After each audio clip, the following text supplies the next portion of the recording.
రైలు వేగాన్ని పుంజుకుంది. రైలు వేగాన్ని మించి నా ఆలోచనలు. కుసుమ వెస్లీని చూసి ఎందుకు పారిపోయింది? చిన్నప్పటి నుండి తెలుసు అన్న వెస్లీ మాటలు చెవుల్లో మారుమ్రోగసాగాయి. ఆలోచనలు వారి చుట్టూ ముసురుకోసాగాయి. ఒక్క కుదుపుతో రైలు ఆగింది. అంతటితో నా ఆలోచనలకు బ్రేకులు పడ్డాయి. ఏదో చిన్న స్టేషన్ రావడంతో తమ గమ్యంలో దిగవలసిన వారు మూకుమ్మడిగా దిగసాగారు. మేము కూర్చున్న పెట్టె దగ్గర దగ్గరగా ఖాళీ అయింది. చలిగాలి కిటికీలో గుండా రాసాగింది. వెనక్కిపోతోన్న చెట్లను చూసి కుసుమ తను జీవితంలో పోగొట్టుకున్న దాని గురించి కుసుమని అడిగాను. దుఃఖంతో కూడుకున్న స్వరంతో తమ మధ్య గల సంబంధాన్ని గురించి చెప్పసాగింది. మాది సతబ్రాహ్మణ వంశం. నాటకాలు వేయడం మా నాన్నగారు మాకు నేర్పిన విద్య. నాటకాలు వేయడంలో ఆయనకు సాటి లేదు. ఆ విధమైన పేరు తెచ్చుకుని కడదశలో పక్షవాతంతో మంచం పట్టారు. వెస్లీ గారిది మేము ఉంటున్న ఎదురింటి డాబా. ఎప్పుడో స్వాతంత్రం రాకముందు నుంచి వారక్కడే ఉండేవారట. భారతదేశంపై గల గౌరవంతో వారి తండ్రిగారు స్వాతంత్రం వచ్చినా గాని విడిచిపెట్టి వెళ్ళలేకపోయారు. వెస్లీ నేను చిన్నప్పటినుంచి ఒకే స్కూలులో చదువుకున్నాం. కలిసిమెలిసి తిరిగాం. మా అనుబంధం పెద్దదైనా అలాగే ఉండి ఇద్దరం పెళ్లి చేసుకోవాలని ఓ నిర్ణయానికొచ్చాం. ఇంతలో అతనికి గార్డు ట్రైనింగ్కి రావాల్సిందని ఉత్తర్వులొచ్చాయి. విడువలేకనే అతను ట్రైనింగ్కి వెళ్ళాడు. మా నాన్నగారు మా సంబంధం గురించి విని నా పెళ్లి ప్రయత్నాలు చూడనారంభించారు. ఓ కిరస్తాని వాడికి నన్నిచ్చి కట్టబెట్టడం ఆయనకి సుతారాము ఇష్టం లేదు. ఓ శుభముహూర్తాన ఓ 50 ఏళ్ల వృద్ధుడికి నన్ను కట్టబెట్టాలని నిర్ణయించుకున్నారు. ఆ విషయం తెలిసిన నేను వెస్లీకి ఓ ఉత్తరం రాసి అర్జెంటుగా రమ్మన్నాను. ముహూర్తం దగ్గర పడుతోంది. వెస్లీ రాలేదు. ఆ ముసలవాణ్ణి చేసుకోవడం ఇష్టం లేక ఇల్లు విడిచాను. ఆ ఇల్లు విడిచిన నేను హైదరాబాదు చేరుకున్నాను. వయోముఖ వ్యాఘ్రం చేతిలో పడి అక్కడికి చేరుకున్నాను అంటూ తాను పోగొట్టుకున్న దాని గురించి బాధగా దాదాకి తన గాథను వినిపించింది. వెస్లీ గారి మాటలు జాగ్రత్తగా గుర్తుపెట్టుకుని ఈ బంగళా చేరాం బేట. ఇక నేను కాని కుసుమ కాని వెనుతిరిగి పోలేదు. మనస్తత్వంలో వెస్లీ చాలా సరళమైనవాడు. ఈ బంగళాలో నాకు తోడుగా కుసుమ నుంచేసి తాను ఉద్యోగరీత్యా ఇక్కడకు వచ్చిపోతూ ఉండేవాడు. కొన్నాళ్ల తర్వాత నాకు వాచ్మ్యాన్గా ఉద్యోగం వేయించాడు. కుసుమ తల్లిదండ్రులు పోయారు. ఆమె ఇక్కడే కాలం వెళ్ళబుచ్చింది. ఆ తర్వాత నాకు పెళ్ళయింది. ఫరీదా పుట్టడం వగేరా అంతా కలలా జరిగిపోయింది. ఇప్పుడు ఈ జీవితపు అంచుల మీద నిలబడి చూస్తే ఏంటో కనిపిస్తోంది బేటీ. కేవలం మనిషి బ్రతుకే ఒక నాటకం. ఎప్పుడో అల్లా నుండి పిలుపొస్తుంది. వెంటనే తెర వాలుతుంది. అంతటితో మన ఆశయాలు గొప్పలు అన్నీ నామరూపాలు లేకుండా అణగారిపోతాయి. ఈ కాస్త వ్యవధిలో జనన మరణాల మధ్యుండే ఈ కొద్ది అధ్యాయంలో వెర్రి మనిషి అన్నీ తనవే అనుకుంటాడు, అనుభవిస్తాడు. దాదా నిట్టూర్చాడు.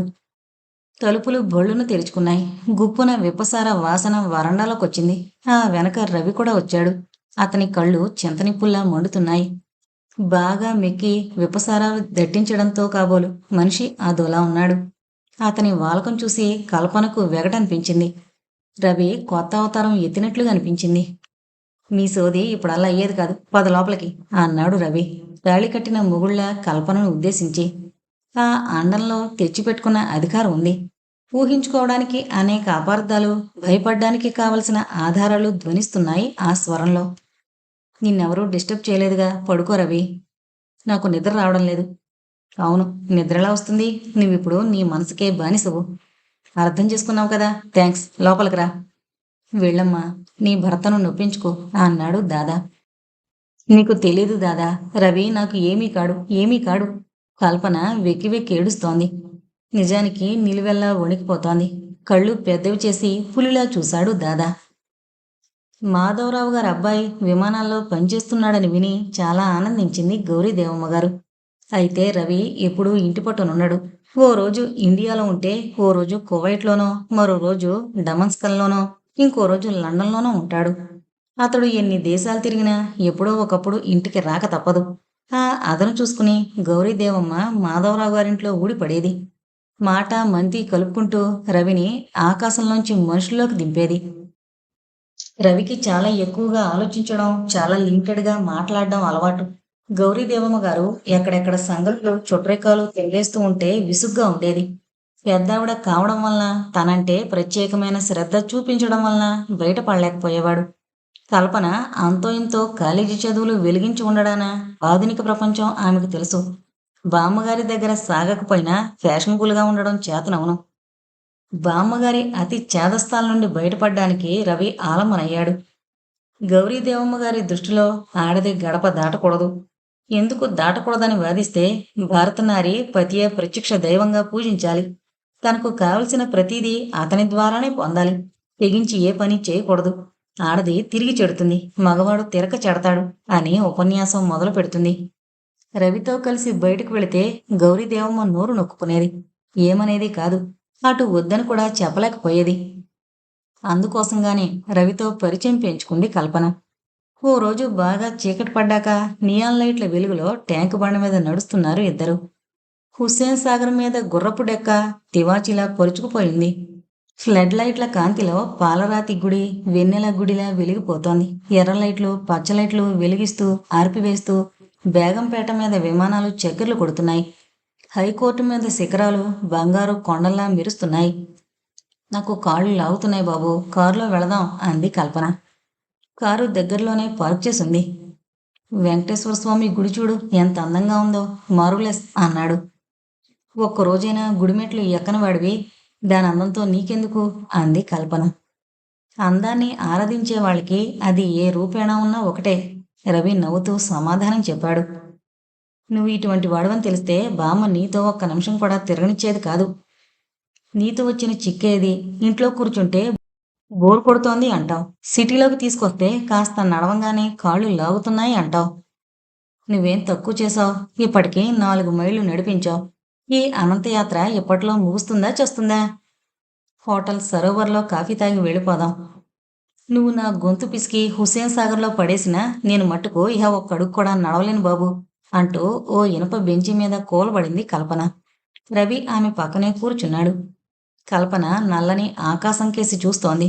చాలాసేపు అలా మౌనంగా కూర్చుని ఆకాశం కేసి చూసి హఠాత్తుగా అంది. ఇప్పుడు వర్షం కురిస్తే ఎంత బాగుండు. కోరికలు గొప్పగానే ఉన్నాయి, చొరవే తక్కువ హేళన చేస్తూ అన్నాడు రవి. ఆ అండంలో కొంత కొంటితనం కూడా ఉంది. వాస్తవం చెప్పుకోవాలంటే రవి కల్పనల మధ్య ఆకర్షణ ఉంది. కానీ అది ఉత్తర దక్షిణ ధ్రువాల మధ్యన ఆకర్షణ వంటిది. అవి పరస్పరం ఆకర్షించుకుంటాయి తప్ప కలుసుకోవు. ఒకవేళ రవి కష్టపడి కల్పనకు చేరువు కావాలని వచ్చినా తక్షణమే ఆమె మరొక ధ్రువంలోకి మారి కూర్చుండిపోవడం రివాజు. నువ్వంటే అన్ని దేశాలు తిరిగొస్తావు కాబట్టి అన్ని అలవాట్లు నీకు నచ్చుతాయి.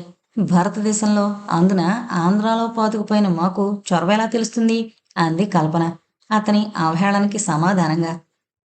కల్పన, నువ్వు మీ బామ్మని తీసుకుని 20వ శతాబ్దంలోకి తీసుకుని రాలేకపోగా ఆమెతో కలిసి 19వ శతాబ్దంలోకి పోతున్నావు. అయితే నాగరికత అనేది ఎందులో ఉండాలని ఉద్దేశం? మన ప్రవర్తనలో ఉండాలి. అదే ఎలా ఉంటే అది మన నాగరికత అవుతుందని. రవికి నాలుక మడతపడ్డట్లయింది. నీలా ఉంటే మట్టు కాదు అన్నాడు ధీమాగా. పోనీ నీలా ఉంటే అవుతుందా అది చెప్పు. నేను నాగరికత కోసమో మరో దేనికోసమో నా జీవితాన్ని ముడుపు కట్టలేదు. మరెందుకోసం? నా ఆనందం కోసమే నేను పుట్టాను. పోనీ నీకు ఆనందం ఎందులో ఉందో అదైనా చెప్పగలవా? ఇటువంటి చెత్త విషయాలు ఆలోచిస్తూ నేను సమయాన్ని వృధా చేసుకోను. మనకున్న కోరికల మీద మన ప్రవర్తన మీద సరైన అవగాహన లేకపోతే జీవితమే వృధా అవుతుంది. పెద్దారింది వేలే, చలిగా ఉంది, కొంచెం ఆనుకుని కూర్చో. ఇది లండన్ కాదు, డొక్కు హైదరాబాదు. ఈరోజు నేను పెద్ద పొరపాటు చేశాను కల్పన. ఏంటో అది? నిన్ను ట్యాంక్ బండ మీదకు తీసుకొచ్చి కారు పెట్రోల్ వృధా చేశాను. పెట్రోల్దేముంది, నీకు ఎలాగూ డబ్బుంది కాబట్టి కావలసినంత దొరుకుతుంది. నువ్వు ఎంత గొప్పవాడివైనా కావాలి అనుకున్నప్పుడు దొరకంది ఒకటి ఉంది. ఏంటో అది? కాలం. నేను దాన్ని వృధా చేశాను కాబట్టి నీకంటే నేనే ఎక్కువ నష్టపడ్డాను. డియర్ కల్పన, ఈ ముసలి డైలాగులు వినడమంటే నాకు పరమసహ్యం. ఆ ముసలిది నిన్నిలా తయారు చేసింది అన్నాడు ఉక్రోషంగా. బామ్మ నన్నిలా తయారు చేసి ఉండకపోతే ఈ పాటికి నువ్వు నన్ను ఎలా తయారు చేసి ఉండేవాడివో అంది శాంతంగా ఓ చురకంటిస్తూ. రవి ఆలోచనలో పడిపోయాడు. తాను ఎన్నో దేశాలు తిరిగాడు. కానీ ఈ ఆంధ్రదేశపు ఆడవాళ్ల అందంలో ఓ ప్రత్యేకత ఉంది. చీర కట్టడంలో ఓ ప్రత్యేకత ఉంది. అత్యంత ఆకర్షణీయమైన ఈ కల్పన అందం వెనకాల ఎంత ఛాందసపు ఆలోచనలున్నా తన దృష్టి మరల్చుకోలేకపోతున్నాడు. తమ ఇద్దరి మధ్యన భేదాభిప్రాయాలు ఉన్నాయని తెలిసి కూడా తనను పెళ్లాడ్డానికి సిద్ధమవుతోంది కల్పన.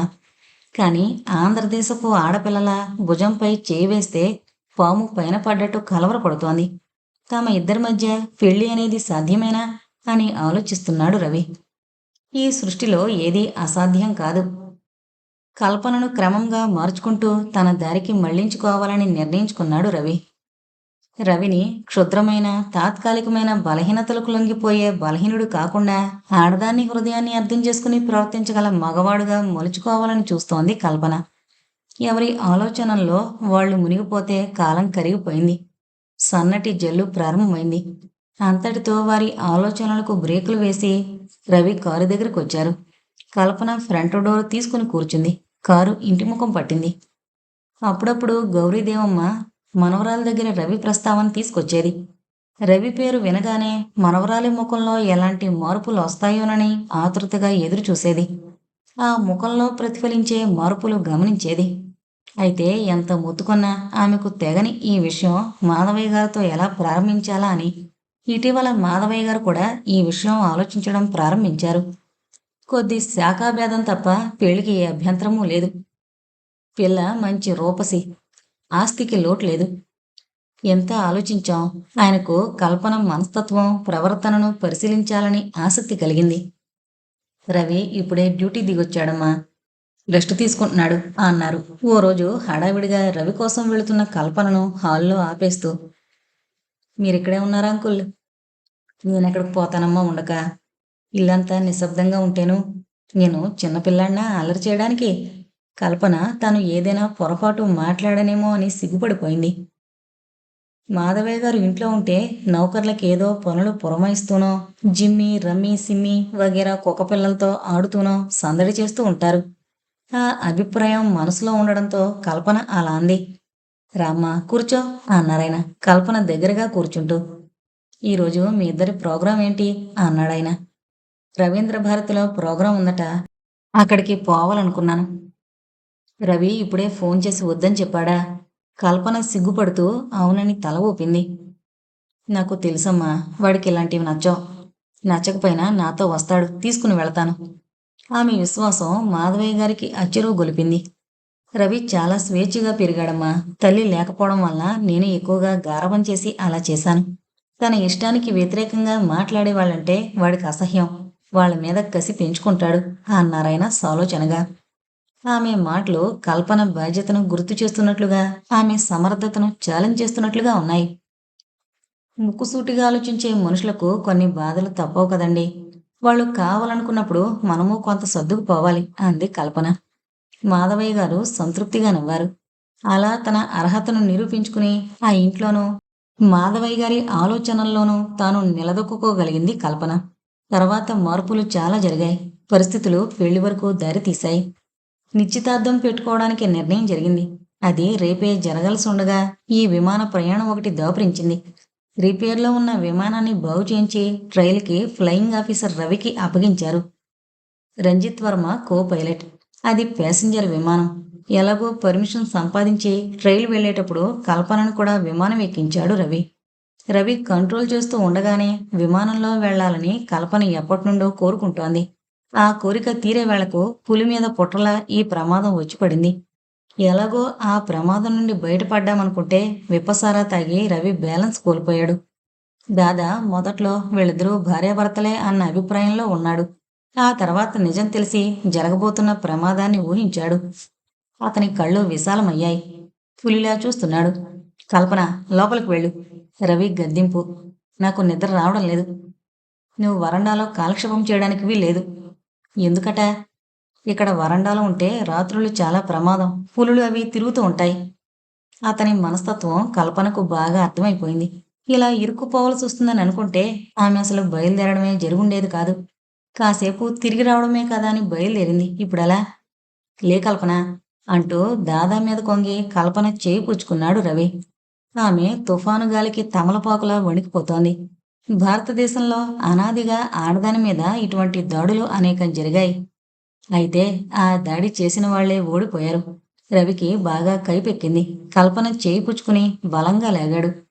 నిలదొక్కుకోవడానికి ఏ ఆధారం దొరకని కల్పన దాదా కాలు పుచ్చుకుని నిలదొక్కుంది.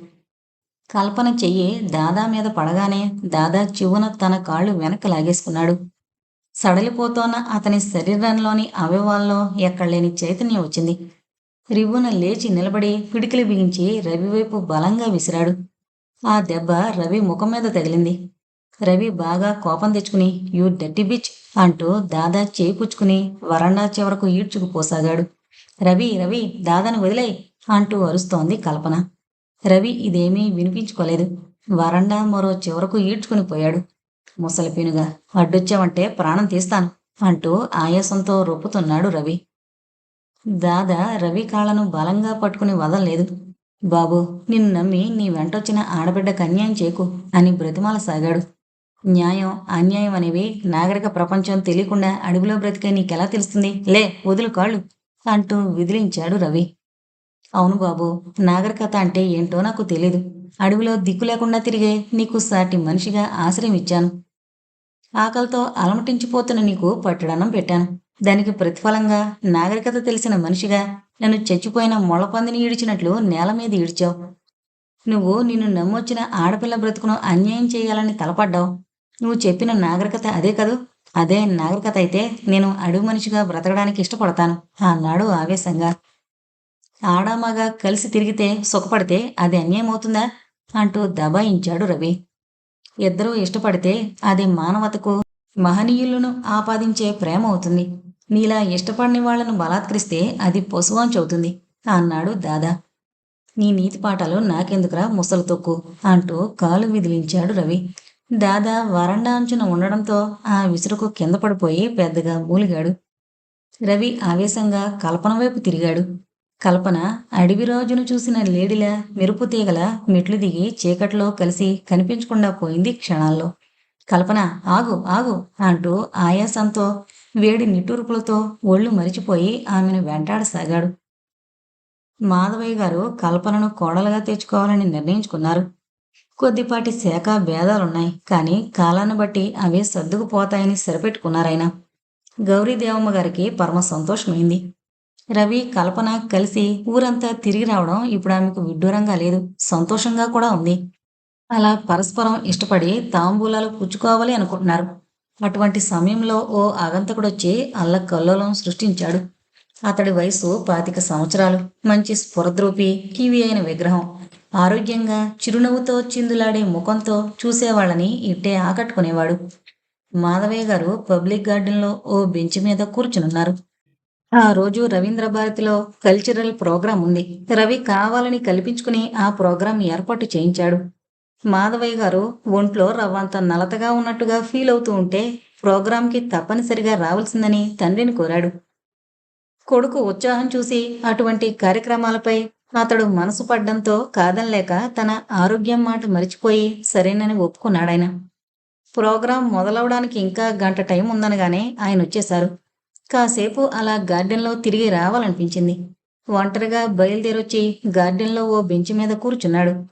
కాసేపటికి కళ్ళు తిరుగుతున్నట్లు అనిపించింది. గొంతుక తడారిపోతున్నట్లుగా అనిపించడం, దాంతోపాటు గుండెల్లో దడ ప్రారంభమయ్యాయి.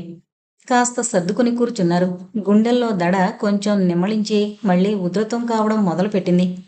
ఒంటరిగా గార్డెన్స్కి వచ్చి తాను చాలా పొరపాటు చేశానని అనిపించింది ఆయనకు. కానీ ఇప్పుడు ఏం చేయాలి? చుట్టూ పరికించి చూశారాయన. దూరంగా మరో బెంచి మీద కూర్చునున్న యువకుడు కనిపించాడాయనకు. బాబు, ఒకసారి ఇలా వస్తావా? హీనస్వరంతో పిలిచారు. ఆ యువకుడు చివాలన లేచొచ్చాడు. ఏం కావాలండి మీకు అని ప్రశ్నించాడు. ఆయన కళ్ళల్లో కనిపించే భయాన్ని ఆధారం చేసుకుని ఏదో ఊహిస్తూ. ఆ యువకుణ్ణి చూసి ఒక్క క్షణం మానుప్రడి ఎక్కడో చూసినట్లుగా భావించాడు, అంత బాధలోను. దగ్గరలో ఏదైనా హాస్పిటల్ ఉందా బాబు? మాటలు కూర్చుకుని కూర్చుకుని అడిగారాయన. అప్పటికే ఒళ్ళంతా తిమ్మిరి తిమ్మిరిగా అనిపించింది. తల విసురుతున్నట్లుగా అనిపించింది. హై బీపీ వలన వెంటనే స్పృహ కోల్పోయారు. బెంచిపై నుండి కింద పడిపోతున్న ఆయన్ని చూసి పరిస్థితి గ్రహించి టాక్సీ పిలిచి దగ్గరలో ఉన్న నర్సింగ్ హోంలో అడ్మిట్ చేశాడా యువకుడు. కళ్ళు తెరిచేసరికి హాస్పిటల్లో మంచం మీద ఉన్నారు. ఏవో ఇంజెక్షన్లవి చేసినట్లు రెక్కలు లాగుతున్నాయి. ఆక్సిజన్ సిలిండర్లోంచి రబ్బరు గొట్టం సరాసరి ఊపిరితిత్తుల్లోకి ప్రాణవాయువు అందిస్తోంది. పక్కనే పార్కులో కనిపించిన యువకుడు కనిపించాడు. అతను ఎంతో ఆతృతతో ఆయన ముఖంలోకి చూస్తున్నాడు. ఆయన కళ్ళు విప్పగానే అతని ముఖం సంతోషంతో విప్పారింది. పక్కకి తిరుగుదామంటే ట్యూబులు అడ్డంగా నిలిచాయి. స్పృహ రావడంతో ఆ యువకుడు డాక్టర్ని పిలిచాడు. డాక్టరు పల్స్ చూసి నర్సును పిలిచి ఆక్సిజన్ ట్యూబ్స్ తీసేయమని చెప్పాడు. నర్సు వాటిని తొలగించింది. బాబూ, నేనెక్కడున్నాను? లకడీకాపూల్లో ఉన్నారు. ఇప్పుడు టైం ఎంత? 5 గంటలయిందండి. తెల్లవారుతుందా? అవునండి. నా కోసం 11 గంటల సేపు కాలం వృధా చేశావన్నమాట. నన్ను క్షమించు. క్షమించడానికి ఏముందండి ఇందులో? సరైన సమయానికి ఒక వ్యక్తికి కావలసిన సాయం అందించాను. మనిషిగా పుట్టినందుకు అది నా బాధ్యత. నువ్వేం చేస్తుంటావు బాబు? గాలిలో ఎగురుతూ ఉంటానండి. చిరునవ్వుతో అన్నాడతను. విమానాల్లో పనిచేస్తున్నావా? పైలట్వా? అంటూ ప్రశ్నించారు మాధవయ్య గారు. సమాధానంగా ఆ యువకుడు చిరునవ్వు నవ్వాడు. నీ పేరేంటి బాబు? రంజిత్ వర్మండి. సమయానికి నువ్వొచ్చి రక్షించావు. నీ రుణం ఎలా తీర్చుకోను? నేనే మీ రుణం తీర్చుకున్నానేమో. సంభాషణ జరుగుతున్నంతసేపు రంజిత్ వర్మ డ్రెస్ని, ముఖ కవళికల్ని పరిశీలిస్తున్నారు మాధవయ్య గారు. బాబు, మీ అమ్మా నాన్న ఇక్కడే ఉన్నారా? నాన్న లేరండి. అమ్మ పల్లెలో ఉంది. అక్కడ పొలాలవి ఉన్నాయా? లేవండి. అక్కడ ఓ చిన్న ఇల్లుంది. అందరము సిటీలో ఉంటే ఖర్చులకు నా జీతం చాలదు. అందుకని వాళ్ళంతా అక్కడే ఉండిపోయారు. నీకెంత జీతం వస్తుంది? 1300 చిల్లర చేతికొస్తుందండి. 300 నా ఖర్చులు పుంజుకుని 1000 రూపాయలు ఇంటికి పంపేస్తాను అన్నాడు రంజిత్ వర్మ. అతని చూపులు నేలకు అంటుకుని పోతున్నాయి. పల్లెలో కుటుంబానికి అంత ఖర్చుంటుందా? అవునండి. బావగారు పోయాక 3 పసివాళ్లతో అక్క కూడా మా దగ్గరే ఉంటోంది. నాకింకా 3 చెల్లాయిలు, 3 తమ్ముళ్ళు ఉన్నారు. ఇంతమందిని ముందు చూపు లేకుండా కన్న నేరాన్ని అనుక్షణం గుర్తు చేస్తూ అమ్మకు అనారోగ్యం. జీవితం ఒక వలయం అండి.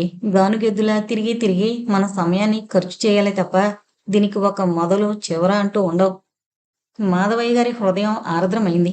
మనసు పిండినట్లయింది. చిన్నతనంలో ఆయన అనేక కష్టాలు పడినవాడే. వ్యాపారంలో దిగాక ఇంత పెరిగింది.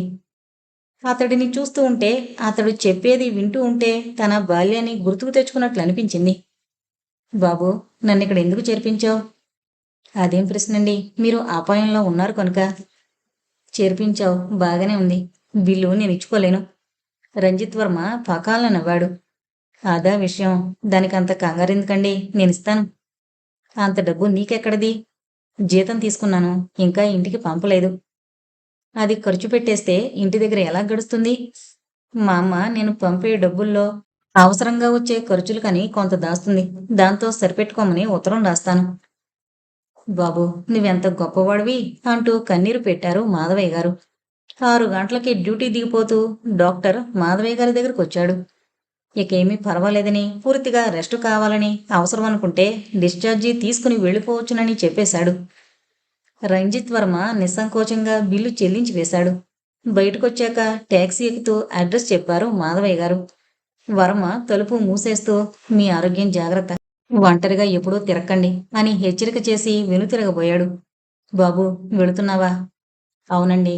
నా అడ్రస్ అడగకుండానే? సారీ. ఇదిగో ఈ స్లిప్ మీద మా ఆఫీసు ఫోన్ నెంబర్ ఉంది.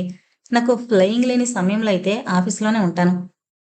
నీకు ఫోన్ చేసి ఏం చెప్పమంటావు? మీ ఆరోగ్యం ఎలా ఉందో చెప్పండి. అయితే నీ డబ్బు తిరిగి తీసుకోవాలని లేదన్నమాట.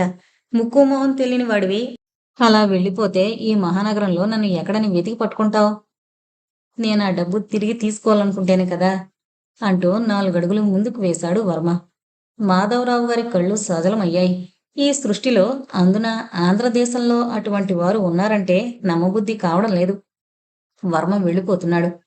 టాక్సీ బ్యాక్ చేయి హుకుం జారీ చేశాడు మాధవయ్య గారు. అంతవరకు వారి మధ్యన శ్రోతగా మిగిలిన టాక్సీ డ్రైవర్ ఆ హుకుం విని టాక్సీ బ్యాక్ చేశాడు. టాక్సీ వెళ్లి వర్మను రాచుకుంటూ నిలబడింది. తలుపు తెరచి, రా లోపలికి రా, హుందాతనం ఉట్టిపడేలా ఆజ్ఞాపించారు మాధవయ్య గారు. వర్మకి అతని వైఖరి చిత్రమనిపించింది. ఇందాకట్నుంచి మాట్లాడిన మాధవయ్య వేరు, ఈ మాధవయ్య వేరుగా కనిపించారు అతని కళ్ళకి. వారి వాలకం చూసి విచిత్రం అనిపించింది. ఆ దర్పానికి లొంగిపోయి నోరు మెదపకుండా టాక్సీ లోపలకు జొరబడ్డాడు వర్మ.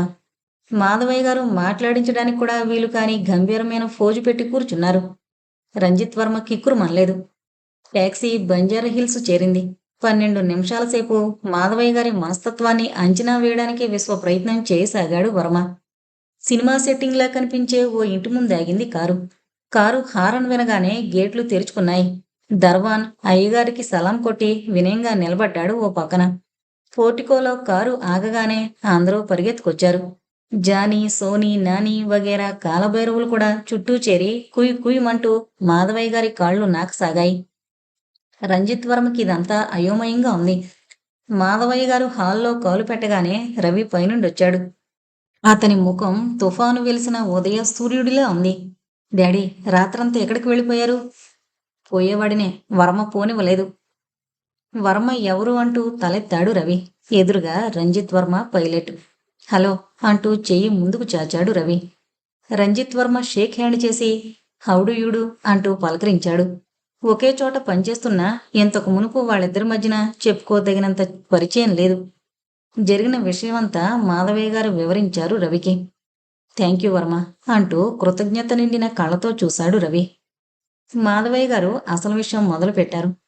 రవి, నువ్వు పెద్దవాడివయ్యాక నీతో చెప్పకుండా నేను ఏ నిర్ణయం తీసుకోలేదు. ఇక నుండి రంజిత్ వర్మ, అతని కుటుంబం మన ఇంట్లో మన సంరక్షణలోనే ఉంటుంది. ఆ పిల్లలందరి చదువులు, పెళ్ళిళ్ళు మనమే చూడాలి. ఆ బాధ్యతను నాతో పాటు నువ్వు పంచుకోగలిగితే చెప్పు. వెంటనే పల్లె నుంచి వాళ్ళని పిలిపిద్దాం అన్నారు మాధవయ్య గారు. ఓకే డాడీ, ఇంత చిన్న విషయం కూడా నాతో చెప్పాలా అంటూ వెళ్ళిపోతున్నాడు రవి. రవి, ఈ విషయాన్నంత తేలిగ్గా తీసి పారేయకు. ఏదైనా ఒక నిర్ణయం తీసుకునేటప్పుడు ముందుగానే 1కి 10 సార్లు జాగ్రత్తగా ఆలోచించుకోవాలి.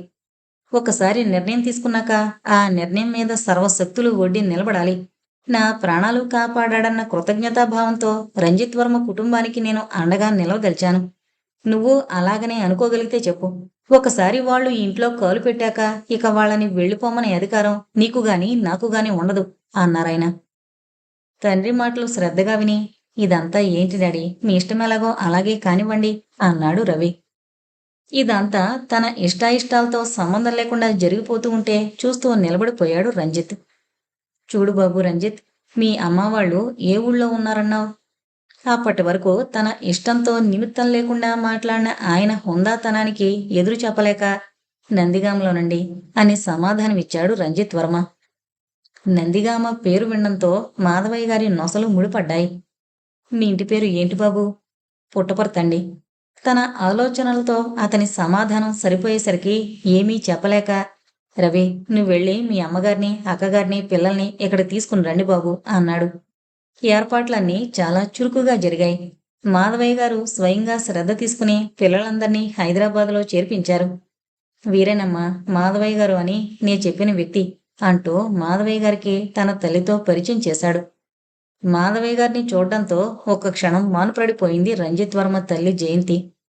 ఆ విషయం ముందుగానే తెలిసిన మాధవయ్య గారు నమస్కారమమ్మా అంటూ ఆనాటికి ఈనాటికి ఆమెలో వచ్చిన మార్పుని గమనించసాగారు. పనుంది, మాట్లాడుతూ ఉండండి అంటూ నిష్క్రమించాడు రంజిత్ వర్మ. వదిన, ఇంతకాలం తర్వాత నిన్ను చూడాల్సి వస్తున్నందుకు సిగ్గుపడుతున్నాను. ఆనాడు నాన్నగారికి ఇచ్చిన మాటలు జవదాటలేక మీ దగ్గరికి ఈనాటి వరకు రాలేకపోయాను. విదే మనల్ని ఈ విధంగా కలిపింది. ఆమె మనసు సంతోషంతో ఉప్పొంగసాగింది. తిరిగి మళ్ళీ ఈ ఇంట అడుగు పెడతాననుకోలేదు అని మాధవయ్య గారితో అంది. అంతా దైవలీల వదిన, మన చేతిలో ఏమీ లేదు. ఏది ఏమైనా మన 2 కుటుంబాలు ఈ విధంగా కలుసుకున్నందుకు నాకు చాలా సంతోషంగా ఉంది. దేవుని దయ వలన నాన్నగారు ఇచ్చిన దానికి 10 రెట్లు సంపాదించాను. మన వాళ్ళు కూర్చుని తిన్నా తరగనంత ఆస్తుంది. కాని నాకిన్నాళ్ళు లేనిదల్లా మనసాంతొకటే. ఆ ఒక్కటి మీ రాకతో తీరింది. ఇక నాకు ఏ చింత లేదు. నా బిడ్డను మీ బిడ్డగా ఆదరిస్తారన్న నమ్మకం నాకుంది. కాని వదిన, నాన్నగారికి ఇచ్చిన మాటను జవదాటలేకపోతున్నాను. మిమ్మల్ని వదిన అని నలుగురిలో పిలవాలంటే సంకోచిస్తున్నాను. ఈనాడు నేను రంజిత్ చిన్నానని అని తెలిస్తే అతని చిన్న హృదయం తట్టుకోలేదు. నా నుంచి దూరమైన అవ్వచ్చు. ఆనాటి సంగతులు అన్నింటినీ మరిచిపోయి ఆ సంగతులేవి మన బిడ్డలకి తెలియనివనని మాటివ్వాలి అన్నాడు మాధవయ్య గారు. అలాగనే మాధవయ్య గారు, మీ ఇష్టం వచ్చినట్లు పిలవండి. మంచి మనసుతో మరలా మమ్మల్ని రక్త సంబంధంతో దగ్గరికి చేరదీశారు. నాకు రవి, రంజిత్ 2 కళ్ళు లాంటి వారు. ఏ కంటిని నా వేలుతో పొడుచుకోలేను. ఆ నమ్మకం ఉండబట్టే ఇన్ని రోగాలతోటున్న నాకు మీ రాకతోటి మనశాంతి దొరికింది అంటూ జయంతి గారి దగ్గర సెలవు తీసుకున్నాడు. మాధవయ్య గారు రంజిత్ వర్మను ఎంతో ప్రాణప్రదంగా చూసుకునేవారు. ఆయన మనసులో ఒక ఆలోచన ఉంది. కేవలం తన ప్రాణాలను కాపాడినందుకే ఇదంతా చేయలేదు. అందరూ డబ్బున్న వాళ్ళలాగా అనేక కారణాలు మనసులో పెట్టుకుని ఈ పని చేశాడాయన. ఆ రహస్యం ఆయన నుండి, జయంతి గారి నుండి వెలికి తీయడానికి ఎవరి వల్ల కాలేదు. అంకుల్, రంజిత్ వర్మ వచ్చాక రవి నాతో సిటీకి రావడం మానేశాడు అంటూ రిపోర్టు చేసింది కల్పన. మాధవయ్య గారి ఆలోచనలను పసిగట్టాలన్న ఆలోచనతోనే వచ్చిందామె. సంభాషణ సూటిగా అక్కడి నుండే ప్రారంభమైంది. వేరే కారణం ఏదైనా ఉందేమో కానీ రవికి రంజిత్ వర్మకి మధ్య అంత స్నేహం ఎప్పుడైంది నాకు తెలీదు అన్నారాయన అమాయకంగా. రవి, రంజిత్ వర్మ పేర్లు కూడా ఎలా కుదిరాయో చూడండి. ఎవరైనా వింటే ఆలోచించకుండానే అన్నదమ్ములను అనుకోగలరు. ఆ మాట విని ఒక్క క్షణం నిశ్చేష్టుడై, అవును, అలా కావాలనే నేను రంజిత్ వర్మని ఈ ఇంట్లోకి తెచ్చాను. రవి దుడుకు మనిషి. ఒకవేళ నేను హఠాత్తుగా పోతే అతనిని కనిపెట్టి ఆత్మీయతను భారంతో పెనవేసి అతని యోగక్షేమాలకు తాపత్రయపడేవాళ్లు ఎవరున్నారు? అతనిలో త్యాగం ఉంది. అది నా తర్వాత నా బిడ్డకి రామరక్ష కావాలి. అందుకే రంజిత్‌ను చేరదీశాను అని వివరించారాయన. కల్పన రంజిత్ వర్మను చూస్తూనే ఉంది. అవకాశం దొరికినప్పుడు అతనితో మాట్లాడుతూనే ఉంది.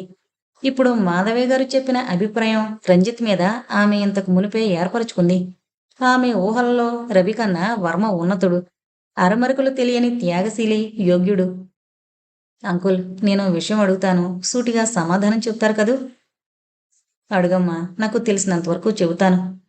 జయంతి గారెవరు? జయంతి గారు మన రంజిత్ వర్మ అమ్మగారు. నా దగ్గర దాచకండి అంకుల్. మీరు మాట్లాడుకునేటప్పుడు వచ్చాను. చాటున ఉండి వినడం తప్పే అయినా లోనికి రావడం బాగోదని రాలేదు. క్షమించండి. నేను విన్నదంతా నిజమేనా అంకుల్? ఎందుకు మీరు జయంతి గారిని వదినాన్ని పిలవలేకపోతున్నారు అంటూ సూటిగా ప్రశ్నించింది. చెబుతానమ్మా. ఈ విషయం నువ్వు రవికి గాని రంజిత్కి గాని ఎట్టి పరిస్థితుల్లోనూ తెలియనివ్వనని మాటివ్వాలి. అలాగే అంకుల్. ఈ విషయం ఎట్టి పరిస్థితుల్లోనూ వారికి తెలియనివ్వను.